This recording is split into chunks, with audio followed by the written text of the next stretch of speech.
panel des hautes personnalités choisies par la présidence de la transition a informé l'opinion nationale et internationale du report des assises. La raison qu'ils ont évoquée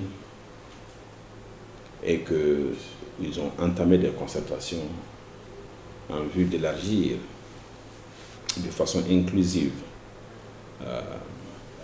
la tenue des assises. Et donc nous ne pouvons que nous en tenir à ces propos. Cependant, nous nous posons des questions.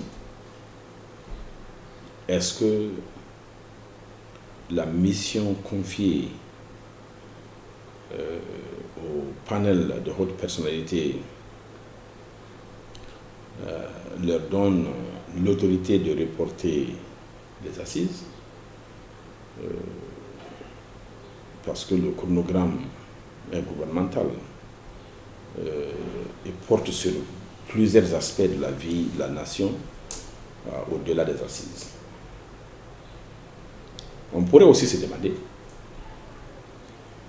quel sera l'impact de ce report sur la date des élections prévues pour le 27 février. C'est vrai que le gouvernement a informé la CEDEAO, c'est de cette voie que nous avons appris que le gouvernement souhaite reporter les élections. Mais jusque-là, il n'y a aucune information officielle ou formelle en la matière.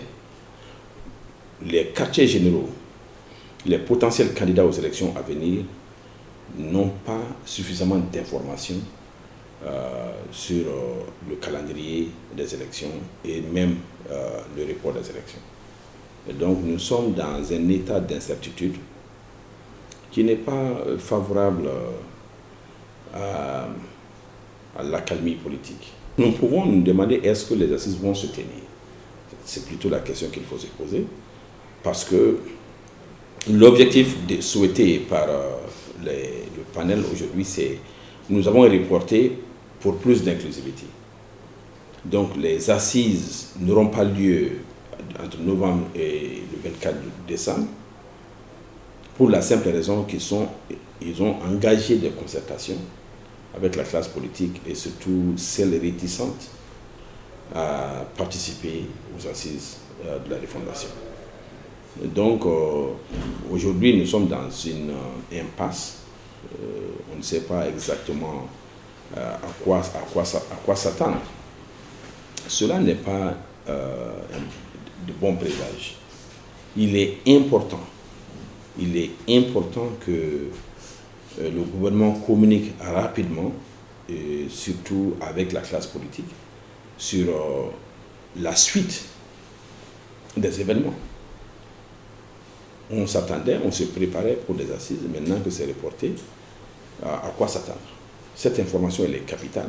Elle détermine aussi les activités des partis politiques, les activités des potentiels candidats à l'élection présidentielle à venir. Ils ne tiendront pas des propos qui vont déstabiliser ce pays. Donc nous tenons à ce que les assises se tiennent comme le gouvernement l'a souhaité, mais nous voulons aussi que la transition soit une réussite. L'inclusivité est une grande valeur des assises, mais la tenue elle-même est d'une plus grande valeur. Donc nous souhaitons que rapidement, nous allons avoir un chronogramme solide et crédible, parce que de report en report, ça décrédibilise le processus.